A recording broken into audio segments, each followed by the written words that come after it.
I need to know everything, who and the what and the where, I need everything. Trust me, I hear what you're saying, but act like it's new what you're telling me. I'm curious, George, I hop in the Porsche, it's 5 and a horse, I'm ready for war, I'm coming for throats, to turn to a ghost, I need to know everything.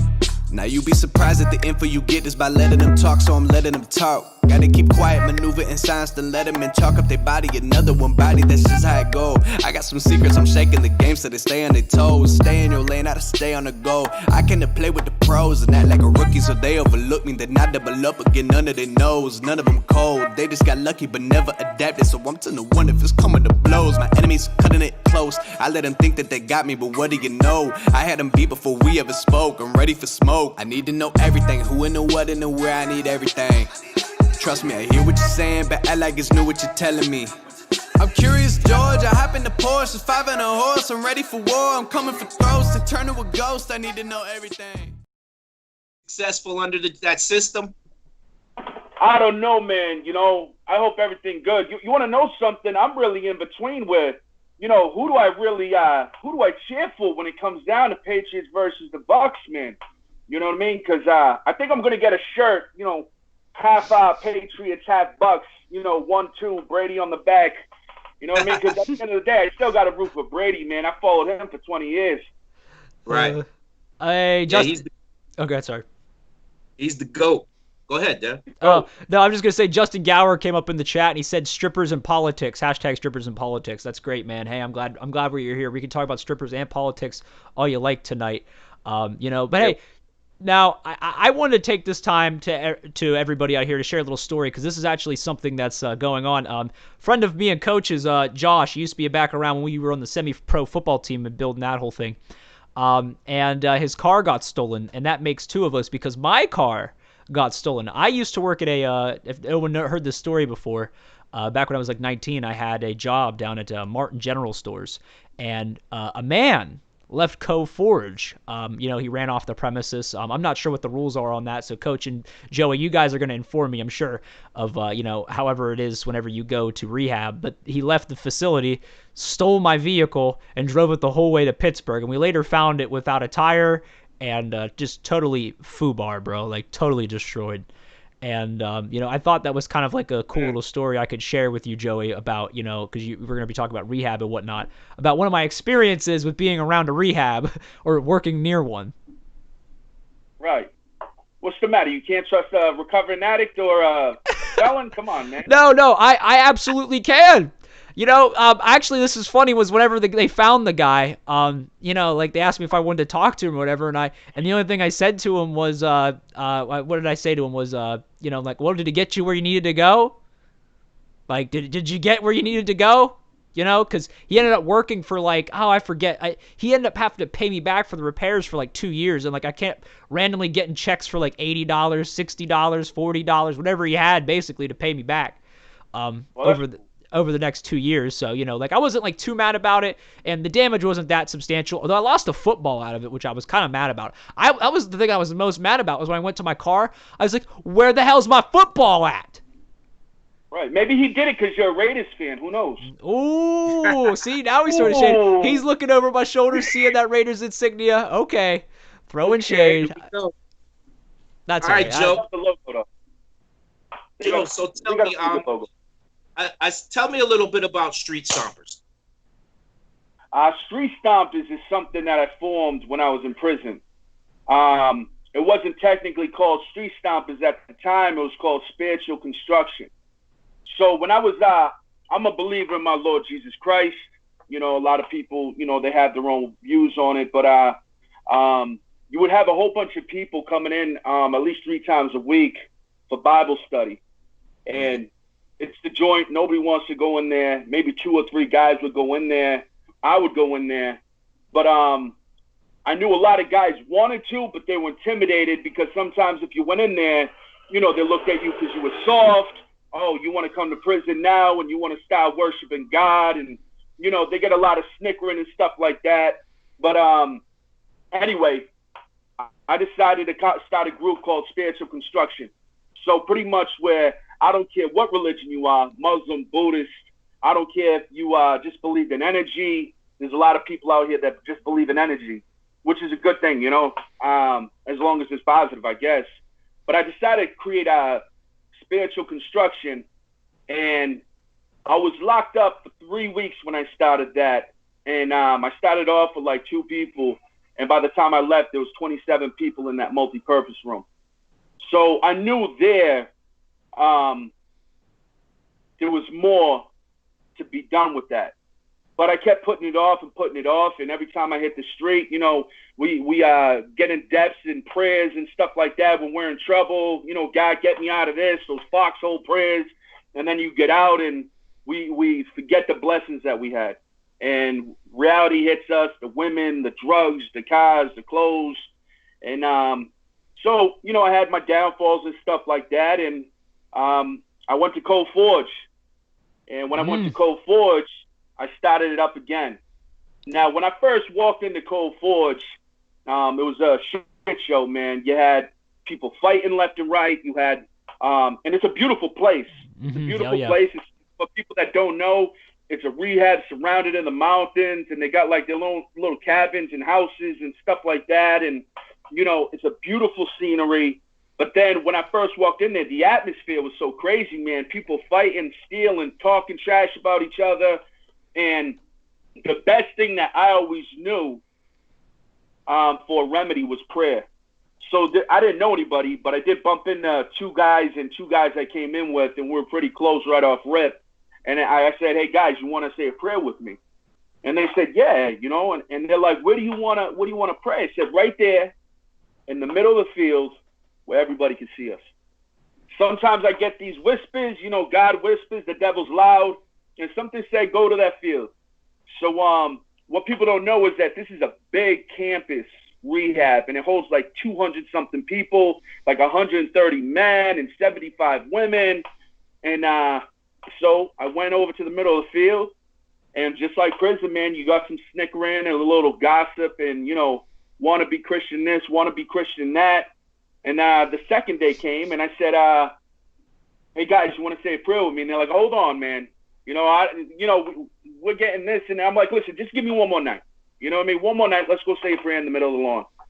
So I went to go say a prayer in the middle of the lawn, and 6 guys came up to me and said, hey, can we join you? And so then we had a group of 11, and then it went to 35, 50, 60. Then we had 74 guys in a circle, man, circled up out of 130. And, Damn. Impressive. Right well, there. I have to ask you a question, because how long ago was this?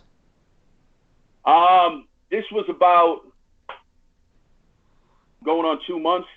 Okay, interesting. Because I thought, well, there's a guy that I'm from Williamsburg, so you know I'm around there. And I used to be a very religious person, and I used to be in the church down there. And there's a guy who always goes down the Code Forge named Dave Cadle. Do you know him? Coach Dave. Coach Dave, you know Coach. Coach Dave. Oh yes, man, yeah, he was my other coach. I was talking with Dave. Yeah. You were? Dave. Hey man, Dave Cadle's a great guy. You know, I'm not religious anymore. I'm an atheist, but he's a great guy. Love him to pieces. You know, Great. Dave's awesome. You know, pure heart, good guy. There's a couple chats I have to read here real quick, so we're not losing people, and then I'll let you get back to your story real quick, Joey. Yeah. But okay, so it says the circle is still going on, my friend. That's from a Jacob. Let me look here. Pull up Morden. We got Justin Gower says that's good. You were able to make it and grow, man. That's awesome. We have Rena Parnell says, hey there. He is. Talk about it, big boy. Lots of love for you, my friends. What about Co-Forge? I hear that. Yep, I remember our little groups. I was very lucky to have the chance to be able to have the same counselor because I got to hear his story, got to know him as a man. And then Justin Gower, God love you, Justin, says, hey, Sarah, you need to listen to this. You need Jesus in your life. Talking to one of our... He talking to our my troll. She trolls me, doesn't troll Dev. So, right. Yeah. It's a fun little game we have around here, but I think we got her out of here because the people in the chat got tired of it and they just went at her neck.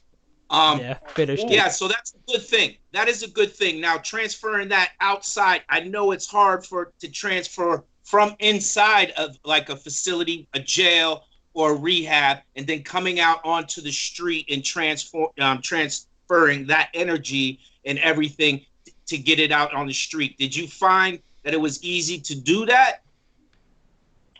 Well, I find that So there's a little bit more to the story real quick, all right? Go ahead. So I got 74 guys in a circle now. And the thing about Cold Forge is that the men's are separated from the women. So our community became so strong within 16 days, man. That's how my God used me, man. 16 days, we were like brothers, man. There was no more fights. There was no more stealing. There was no more gossiping. And we had like this big, huge fellowship. We all looked out for each other. But I still felt like there was more that I could do. Mm-hmm. You know, and I was taking a look around, and there was so many guys coming in from the street that didn't have nothing, that was coming in from hospitals and psych wards and prisons, and all they had was the clothes on their back. So I said, what else can I do? See, I come from the hood in Boston. You understand? Like, I come from prisons. You know what I mean? Where we got to do it our damn self, because ain't nobody going to do it for you. You can't count on the system to really do it for you until you actually take the initiative to do it yourself. So, yeah, they did have a clothing banquet there, but it's like you had to wait 2 weeks just to get into it, and it's a 3-week-long program, so you're telling me you got to go 2 weeks wearing the same pairs of clothes? Well, we got 130 guys right here. So I made an announcement one morning, and I said, hey, listen, guys. I started getting everybody's respect, and when I talk, people listened. I said, listen, real recognize real. There's a lot of people that are in a bad situation that could use your help. And I know we all came here with piles of clothes. If anybody has an extra shirt, boxes, socks, T-shirt, pants, I'm going to set up this bin right here. And please, if you have anything, donate. Whoever needs stuff, come see me. I'm going to write your name, your sizes down, and what room you guys live in. I went to lunch. I came back out. There were so many clothes in that bin that were falling over into the ground. You know what I mean? So I picked everything up. I went to my room. I did all the laundry. I did about 3 or 4 loads, man. I looked down the list. I got the sizes of everything. We was able to get 16 people 4 outfits, man, that didn't have nothing. So I said, there's still got to be something else we can do. There's a lot of people that are coming in here that don't have nothing, and there's a lot of resentment and strife between people over someone asking for a cigarette. Right there, he's always bumming a cigarette, because a lot of times we forget where we came from. We get a little clean time in us, we get a haircut, some sneakers on our feet, and we forget hitting that corner asking somebody for a cigarette. So I said, all right, so let's kill 2 birds in 1 stone. So let's start a cigarette drive. Guys, it's me again, the guy that talks funny. Listen, if we could start the guy who talks funny drive, you know, if we could start a community cigarette drive, everybody throwing 50 cents, you don't have to worry about them asking for cigarettes, and you don't have to worry about giving cigarettes out. So the 50 cents in your pocket right now, you're not even going to miss it. The first day, we raised $67, man, and that held them over for 3 weeks, getting big bags of tobacco. We got tubes, everything like that. So now it got to the point where I was running this prayer group every night at 9:15. I was doing different little odds and end groups and stuff like that.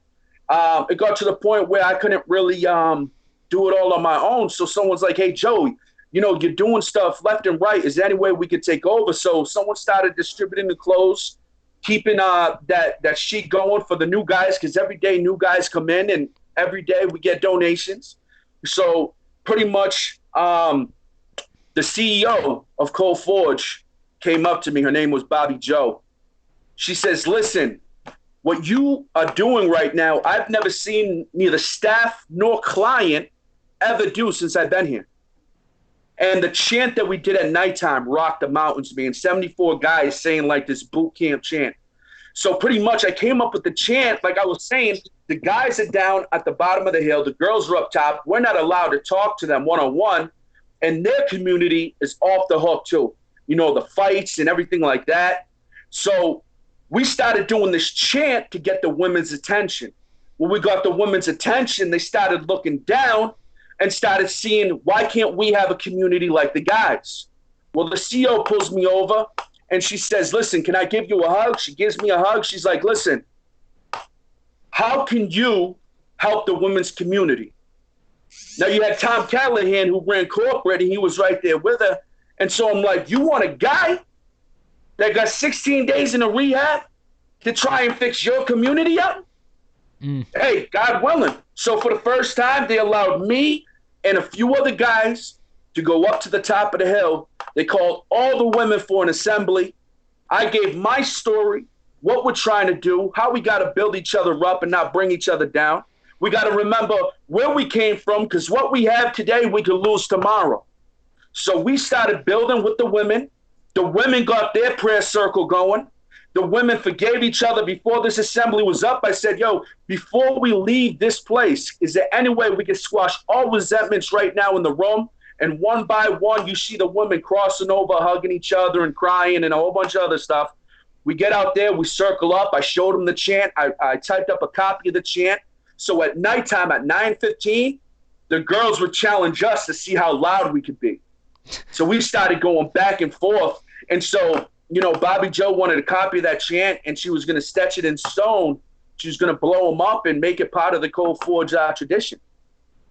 So when that happened, I knew that my higher power, I knew there was something more to me. If I could move 200 people in the matter of a couple of weeks, imagine what I could do to a city. So I said, God, if you keep this addiction away from me, if you keep helping me utilize the tools to socialize and network and evangelize in this neighborhood, I swear I will give you everything that I have. And so far, since I have been out, I have networked with more people than I ever have in my life. I have got so much attention.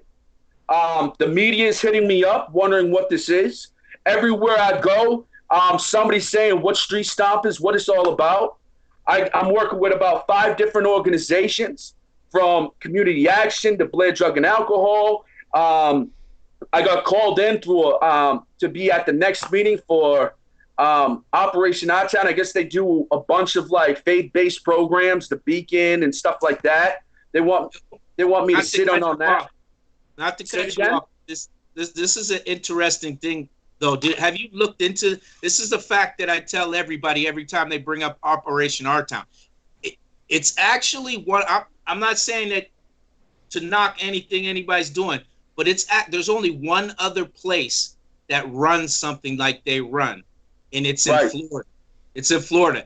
It's really kind of a weird system. It needs to be like how they saying like defund the police. They need to defund that and restructure it, because it's not really, it's padding fake numbers for people to bring in numbers. So I hope that's something you look at and go in there. Well, I already heard about it in prison, and I was really skeptical about working with them. I guess you could call them an invisible police force, or something like that. So not only, and so I had to look into it before I could actually bring to the table my how I'm going to propose Street Stompers. Yes. So I looked it up, and I guess they do have Neighborhood Crime Watch, right? And that's what everybody is known for out here in Altoona with Operation Our Town. And then I went digging, and there's a guy that holds the Beacon, which is a youth. It's like a youth organization. I know who you're talking about, Clemens. Yes. What was his first name? I can't remember off the top of my head, but he's. I got it written down. Yeah, but they have different faith-based programs and stuff like that. They have outreach work for children after school. And the thing with me is that, okay, I gotta put my street aside, man. You understand what I'm saying? Because honestly, if it's anything positive, right, for the better good, I guess I got to live that way today, because today is a new way of life. Today, there's new doors and new opportunities. Now, I'm not going to sit there and work Neighborhood Crime Watch. That's not in my category. But if I could work with the youth and with children at risk, then I'm more than happy to do that. They got faith-based programs. I'm more than happy to do that. Motivational speaking, I'm more than happy to do that. But listen, police get paid to do their job, all right? that's not And in my genre. They expect people to do it for them when you get into the parts of the snitching and the crime watch and all that. Civilians, I understand it. Just something Right. like I'm not saying don't look into the situation, because you got to change something within. You might have that energy that you could sit down there and make them understand, yo, hey man, a lot of like what's going on. You're basically just grabbing people that are trouble, that have drugs and everything, and putting them in the system, and then revolving that door over and over again, and you're really not accomplished nothing. You're just padding numbers by grabbing people off the street. Maybe that can be changed. Maybe they can grab them off the street and take them. Okay, you got caught selling something. Maybe there could be some kind of forgiveness or some kind of program to put them into help. Yeah, see, even with all that, I probably wouldn't even get involved with. No, my main focus, if I could reach out to kids, to the youth, and tell them my story, not like a scared straight type thing, but like I said, real, recognize real. Been there, done that. You know what I mean? I'd rather work with the service work of it. You understand what I'm saying? Another place that I linked up with was the Altoona Fire Department and the Gratitude House.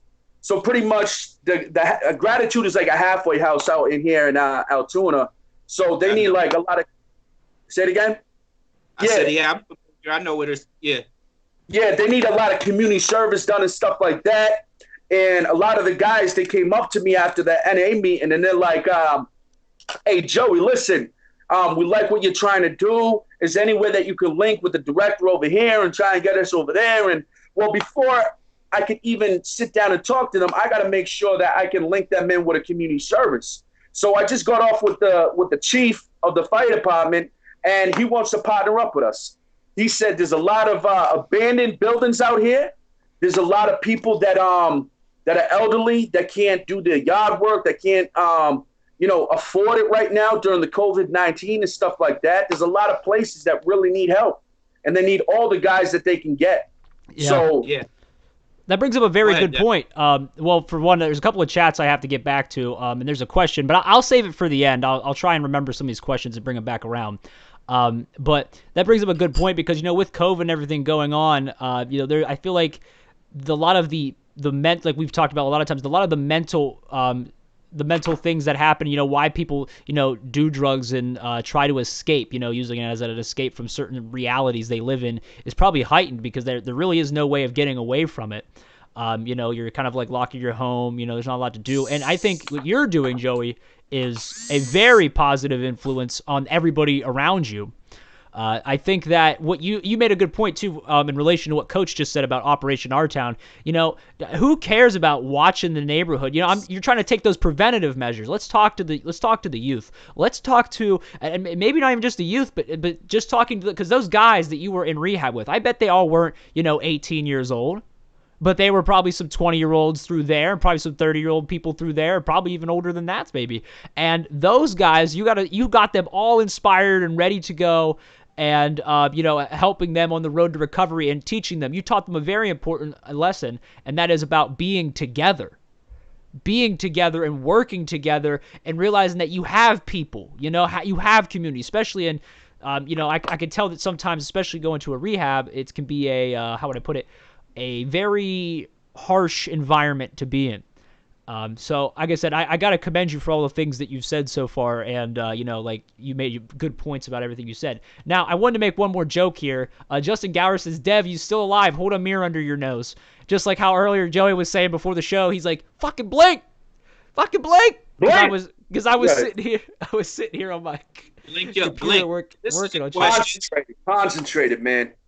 This is a question that I always wondered. I didn't get it to answer. But since the COVID part came up with it, how was that being managed during the during the lockdown and all that? What was happening?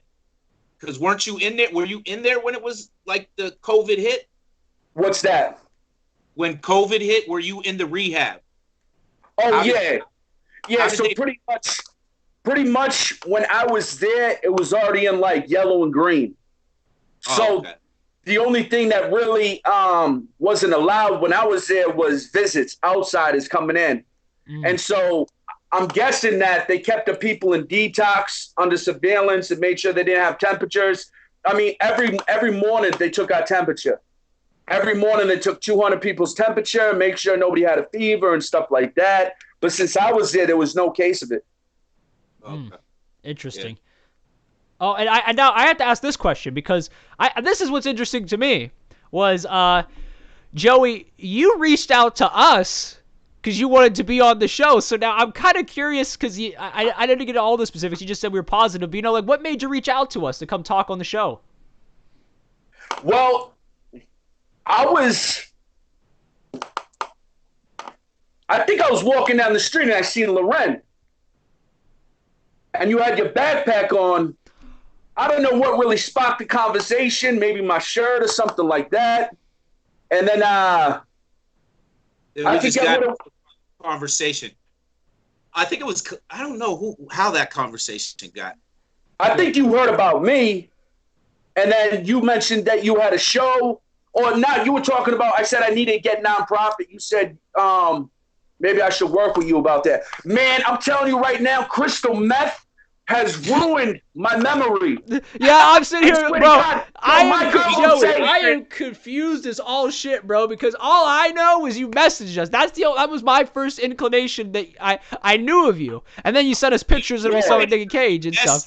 You might have got the Bridging the Gap message, but there was conversations before that, bro. You just got the right? Me? I didn't talk to Joey. Oh. You were talking to me. I think I seen you and you brought something up about you did your own thing. And so I messaged you guys about, hey, if you guys ever need, somebody on. Because that's the only reason how I found out. I found out through Loren about he did his own thing. You guys had Bridging the Gap and stuff like that. So then I reached out to you guys and I said, hey, I really want to share my story. I want to share what's going on. And pretty much there's no such thing as bad publicity, man. Mm-hmm. You know what I mean? If I could get the message out there, I don't care what people heard about me from back in the day. I don't care. Like, today's a new day. We got new paths and different doors. So what I'm saying is meth has ruined my brain so bad. I got 2 brain cells. One's lost looking for the other one. My girl will be like, yo, I left my food in the microwave. I'll come back with a glass of milk. Right. So bad. He said one's lost looking for the other one. Brain, bro. I forget everything and it just pops in my mind one day. Yeah, because I was sitting here because this was my inclination. So apparently you guys had a conversation prior to the message. Is that what you're saying? That I had no idea about. Yeah. And then I was sitting down in the park, and you walked by me, and you said. You were like, boom, you called my name. And you're the only person, let me tell you this. It's very hard for people to really pronounce my first name. They always they always do it wrong, and you got it right away. So that was like, okay, we got to talk, because that's my pet when somebody mispronounced my name. But everybody calls me Coach. But either way, it doesn't matter how we got to this point. Right. It doesn't matter. Yeah. So another question too, though. Yeah. Out here, like, when you see, like, how do you handle a person, especially being so fresh out here, and you see a person, you come across a person, whether it be a family member, a friend, and they're just out of it, like something you wouldn't notice if you were still out there with it. It wouldn't be, you wouldn't notice it. You notice it. How do you kind of like handle that situation? Do you just being fresh out, do you kind of try to avoid it, or are you having that conversation? I'm having that conversation, man. When I see that today, when I tell you I feel, for the first time, I feel for others, man. I've been so selfish my whole life, in and out of prisons, addiction, robbing my own family. Like, I know it all, man. I did it all. But for the first time in my life, I actually feel bad, and I want to give back, man. And pretty much, it really hurts me deep down inside, man, because I was there at one point. And, what I learned over the years is that these streets will beat you down again and again and again to the point where eventually we feel like we can't get up no more. We feel like there's no hope, there's no light at the end of the tunnel, and the only time we ever do feel good is when we do go to be incarcerated. But it shouldn't have to take that long. It shouldn't have to be that way out in order for you to look on the inside of the box. You know what I mean? But sometimes you got to get taken outside that box. You understand? Yeah. I truly believe, like I always say, I always tell the youth, I worked in youth development for years. I always spark that. I always tell the kids about the street. I've been through it. I know what it's about. You're going to get even, not just the drug part of it. That could be something that comes out. But if you're out there taking from it, one day it's going to show back up and want what everything you took back from it. And it's going to get it tenfold. There's no stopping it. There's no stopping getting what the streets are going to ask for when they come and they ask for it back. So that's a great message to have to people, that it'll take everything. You might think you're winning until that one day, and it comes back and just takes everything that you got out of it. Yeah, I would have so much to add to this because I'm from the streets as well. Yeah. Yeah, right. Hey, Yeah. You want to know something? I'm just kidding. Yeah, what'd you say? What'd you say, Coach? Hey, listen, since I've been out, I came really close to relapsing, man. You know, Well, as close as it gets, man. Yeah. I went that far. But then I snapped out of it. And I said, listen, stop running. You know what I mean? Stop running from what you're made to do, Joey. Stop running from the blessings. How many, because sometimes I get frustrated with life. You know what I mean? But then I say to myself, stop being a pussy. Stop being a pussy. Because to be honest, this thing called life never gets easier. I don't care how sober you are. I don't care how much money you got in your pocket. I don't care how stable you are. Life is going to get hard. You know what I mean? But the only good thing I know is that as you keep living through the hard times, the fight gets easier. Yeah. Yes. Well, it's all about standing up through those hard times. There's a couple of chats I got to read out because you got some people up in here. Renea Parnell, I do want to give you a shout out because I did not get to read your story, but you have a great little story there you put in the comments about how you want to work with the youth, and I think that's great. Let's see who we got here. Carl Frey says, "What's up?" Justin Gower. Justin Gower says Coke was my choice of drug. It was better than Viagra. And then he put a fucking plum or the eggplant emoji. What the fuck, Justin? Carl Frey says check out my blog page at Inspirational Freestyle Recovery Flow. Whoa, wait a minute, Carl. No, I'm just kidding. Okay. Wait, you're gonna plug your stuff now? Yeah, but anyway, actually. That sounds kind of neat, at Inspirational Freestyle Recovery Flow. Now, my question is that an organization or is that like a rap group? I'm kind of curious, so I'm going to look into it after the show. Oh, you said your blog, so it's a blog. All right. And Joe is a living miracle, a trophy of God's grace. And then replying to Peyton, he said, yes, he is, from his part of the story he shared with me. Awesome. So we got great people out here showing the love out here to Joe. Joey, my guy from Boston. By the way, again, loving the accent, man. Loving it. I haven't talked to someone with a genuine Boston accent before, but this is exactly how I imagined it. Yeah, you got the Boston accent for sure. Speaking of Boston, like one of my favorite rappers came out of there. I'm not sure. You might be, you look like you're around that age, but Guru, R.I.P. to Guru. You know who I'm talking about?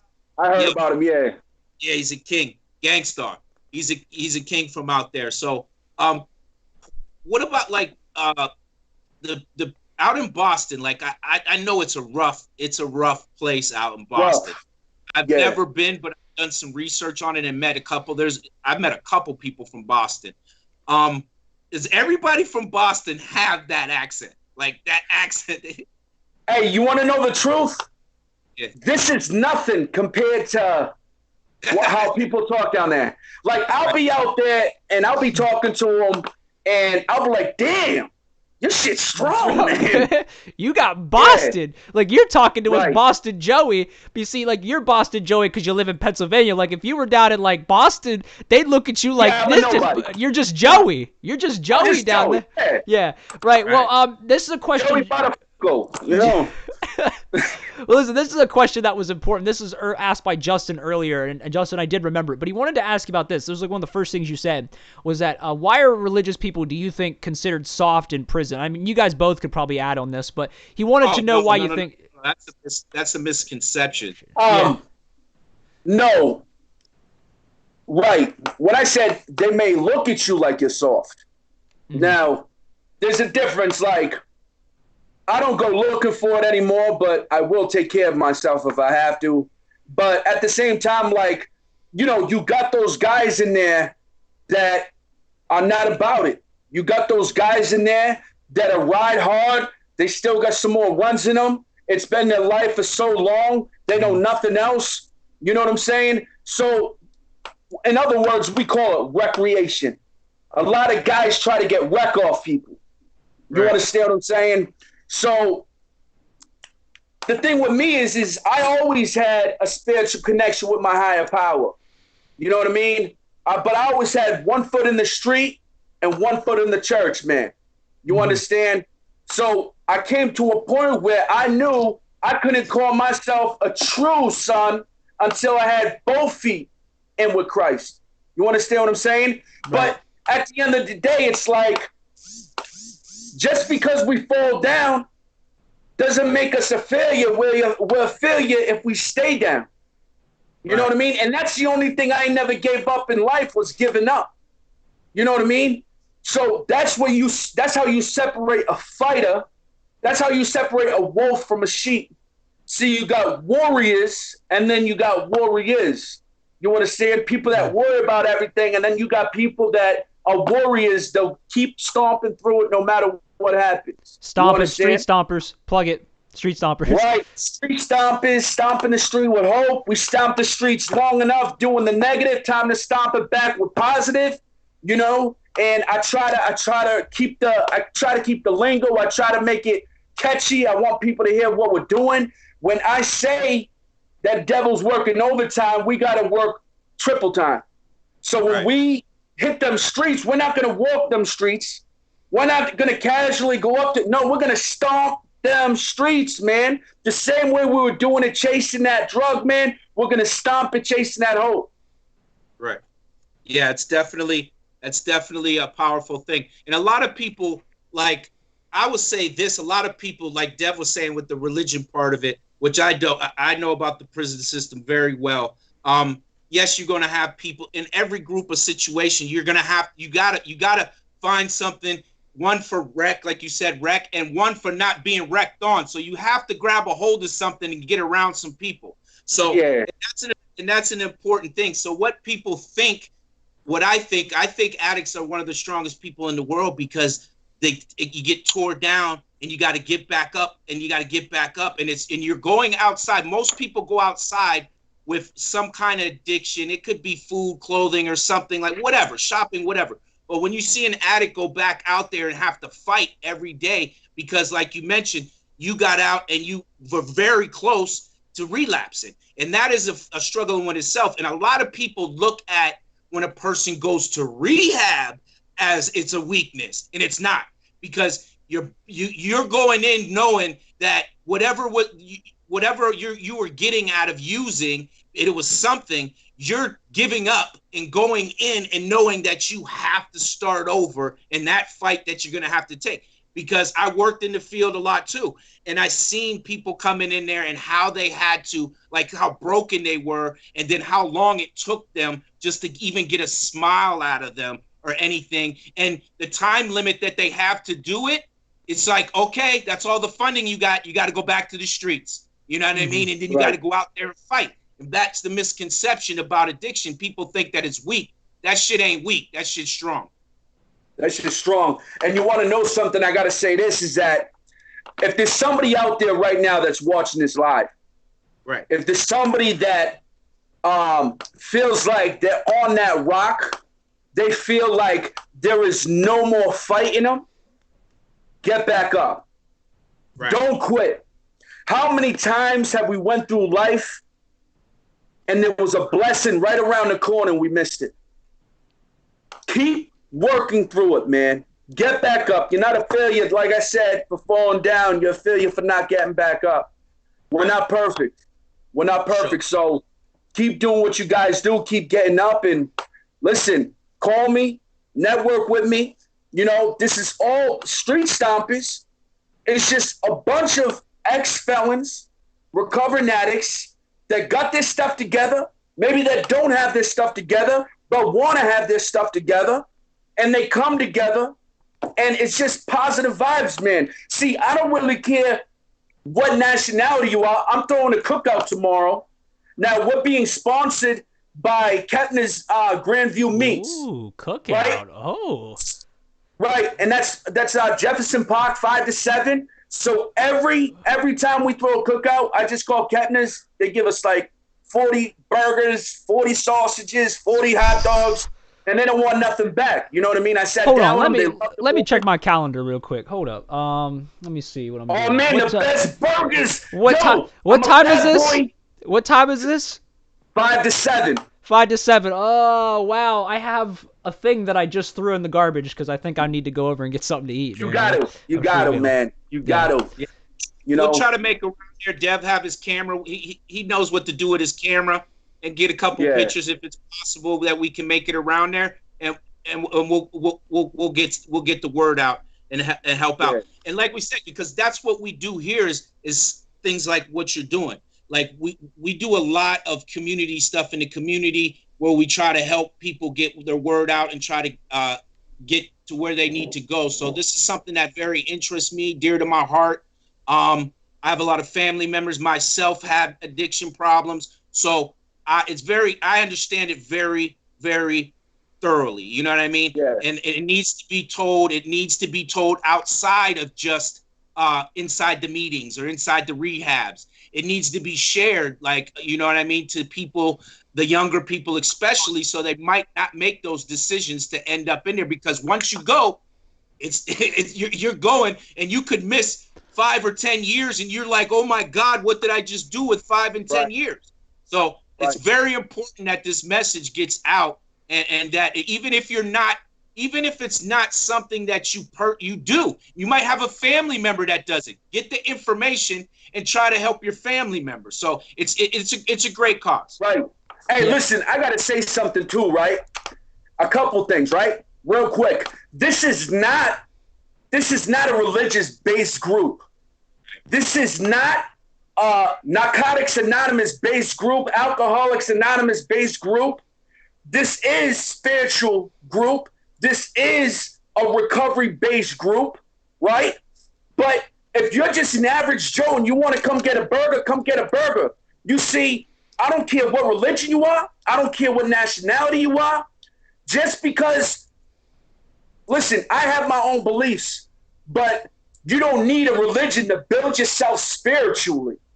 Right. Fellowship, a good time, a laugh, some good food, some great music. A good time is going to build you up spiritually. And if you have some questions on the way, if you have a belief in this and you want to pray with me, you could pray with me. You know what I mean? I usually pray before I eat, but I'm not going to sit here and beat you in the head with a Bible, man. That's not what it's about. It's about networking with each other.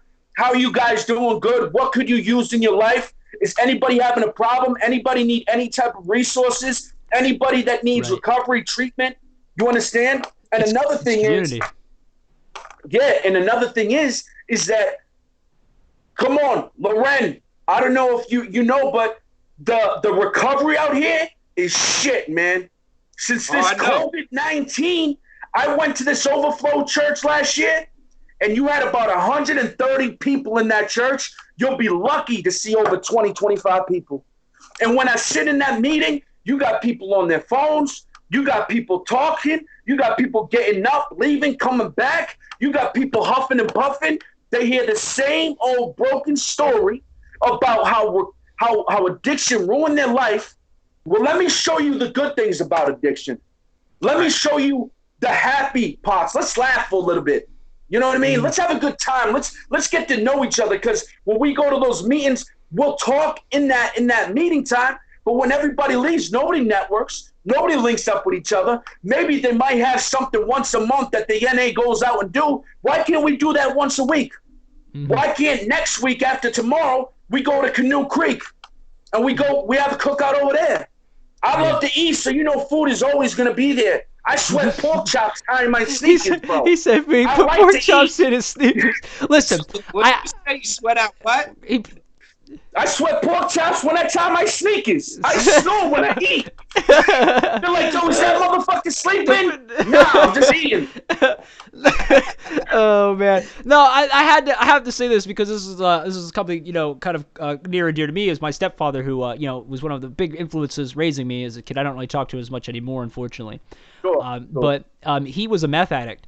And he went to rehab and got recovery. And what happened was, after he went out, he lost all of his friends, all of them, because he wasn't doing that stuff no more. He's done with it. So, and of course, he lost his job, and a bunch of things happened. This was like years ago. I was like 13, 14 years old. But that whole summer, I was like his best buddy, because that's all we did is like I kept him away from the stuff. We was like fishing. Let's go fishing. Let's go fishing. Let's go out here and do some work for these guys. Like I would get paid like to help him do some work around people's houses, do some contract work, whatever it was. We were just out doing things, helping people, and that was what he was on. That was that mantra. And eventually, things happened. He lost some people and he got back in with the crowd, and he got back to some of that stuff. And it's just sad, because I think what you're onto here, which I think is very important for anybody that's a recovering addict, or for just people in general, is you have to have a community. You have to have people, man, like people, not just the same guy every day, but like a group of people that when everything's wrong, or something's not right, instead of like sitting there by yourself trying to figure it all out, you just say, oh, hey, I got like you said, I got the cookout next. Oh, at least one day a week, you got people that you can talk to, that you got support for. And I totally support that 1,000%, whether it's spiritual, whether it's religious, whether it's not religious affiliated. I don't really give a shit. I just care about people being able to have people to talk to, especially whenever they're going through something like recovery. I really do. I'm a big fan and proponent of that. One thing I want to say, like, I'm from, where I'm from. I'm from Erie. There's all kinds of stuff that you can do that in this cause, in the neighborhoods, that people are doing. You don't have that around here. I've been trying for a while to get people to do these type of things, whether it's just get-togethers of people just trying to network, like you're saying, which I think is very huge for people, because there's a lot of people out here that have great ideas or have a hustle or strive, but they don't feel like they fit in or they could say anything, or people can feel like that, like they don't feel comfortable coming to say that, and it's a struggle. And I always wanted to get some things going, where there's always something going on in this community for people to be doing, and that's why I kind of like the story, the vibe stuck with me, the saying, hey, I can work with this guy, Bridging the Gap can work with this guy, and we could build something. Like we could put Bridging the Gap in there too, and figure out a way how we could fit in and help. I can't speak for Dev, but I can speak for my half of Bridging the Gap. Wait, I missed that part. I was reading one of the comments, but Renea said something that was kind of interesting. She said, light up firecracker. Renea says the meetings here are all about the guys at the halfway house trying to hook up with chicks, or lots of drama. I have enough drama in my life. I don't need anyone else's. And then she says, I hear you, because we all know an idle mind is the devil's playground. We need to stay busy. I know, at least for me, I need to eat, sleep, and breathe recovery, or I'm going to end up dead. Man, like I said, but that's the truth, though. I mean, I think, but even if you're not an addict, though, like, this is just a point I want to make, because, you guys are, like, we don't want to give off, like, that vibe, but, like, even as a person who's living your day-to-day life, man, I mean, you got to keep busy. I mean, we're all going to end up dead, but, like, I mean, you're going to be dead, like, spiritually, like in your mind and your heart, you're going to feel depressed, man. Like, really get out here and keep busy. Do stuff you love doing. Right. And you want to know something? I want to go back on what Renee said, and I want to go back on what Lorenz said, Coach said. You want to know something? She said it the best. The devil's playground is being idle, man. Like I said, if I remain idle, boredom, remaining idle is my biggest trigger to go relapse. My biggest trigger. So from the minute I wake up to the minute I go to bed, I'm networking, I'm Googling, YouTubing sermons, I'm trying to build my life together. Listen, my best advice to people is to keep it simple. Small victories will get you the goal. Small victories, man. I don't care. Like the other day, I didn't have an ID. I got to get an ID. Okay, simple. Go to the DMV tomorrow. Get your ID. $32, man.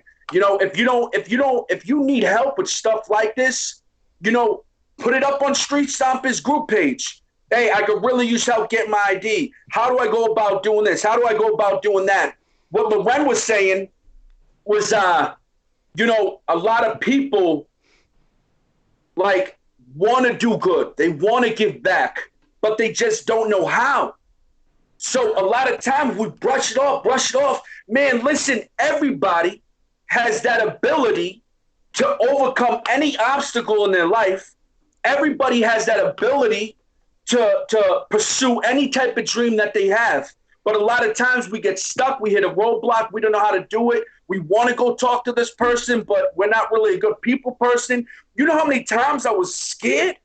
Like literally shaking in my boots before I go into an organization, sit down and tell them my story and what I want. I didn't want to do that. But you want to know something? I'm sick of wasting time. I'm sick of wasting time. I'd rather hear a no now, a no to my face, and I've gotten 1,000 of them. I'd rather hear a no before not trying at all. How long are you going to be scared in your shell and not utilize the skills that you have been given, man? So don't be scared to take that jump, because I bet you there's 1,000 people that'll catch you before you fall.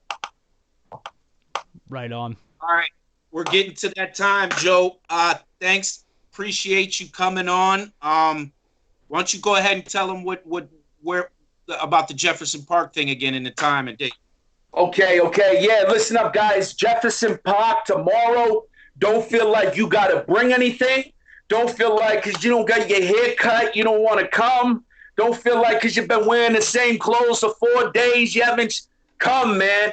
Come as you are. Don't feel like you got to bring nothing. You know what I mean? If you want to bring a plate, bring a plate. If not, listen, be yourself. If you want to network with someone, if you're sick and tired of living in that dark hole, man, crawl on out. We all live there. We're going to lift you up. It's all family. We're going to embrace each other, network with each other, get phone numbers, connect with each other. We're going to set up different events that are going to be coming up with Street Stompers. We're going to see who wants to sign up for service work. If you want to go hand out packages, you want to go over to the soup kitchen, you want to go over here. I got a lot of things linked up. I'll explain it tomorrow. But if you feel like deep down inside that you're meant for so much more in life, you come and you talk. If you have ideas, come. If you just want to listen, come. If you just want to be that scumbag and just eat the food and take everything with you, come. I don't care, man. You want to know something? I still love you at the end of the day. If you just need a free meal, come, man. Everybody's welcome. The kids that are playing basketball, they're coming. I know a lot of people are bringing their kids. Bring your kid. You know what I mean? We're all looking out for each other, man. We're all looking out for each other. Much love. Bottom line, get your ass over there to Jefferson Park tomorrow from 5 to 7 o'clock. Yeah, whoever comes, I have one thing, and please take this serious. Do not wear any Raiders gear. Oh, he coming with his jab. Listen to him. Yeah. Well, you know what? Hey, it's your event, so I'll be sure to show up in full Raiders attire, to head to toe. I got sneakers with Raiders on them. I got socks with Raiders on them. I got whatever you need, bro. I'll be there fresh to death. If you're not wearing Patriot stuff, then I guess we're gonna have to fight, Joey. I mean, I guess that's what's gonna have to come. Hey, Devin, remember. Let me tell you something, Devin. What? Yeah. If nobody said they love you today, there's always tomorrow. All right? I love you, man. Thank you for having me. Thank you for helping me get this word out and what we're trying to do. And I hope to see you tomorrow, both of you. Even if it's for the last half hour or whatever, I don't care. I want to meet you guys. And thank you so much for helping me spread this word out, man. Appreciate you guys. Yeah, appreciate you, Joey. Doing your thing, man. No problem. All right. All right, man. All right, take care. See ya. All right. See you later, everybody. Peace. Ah.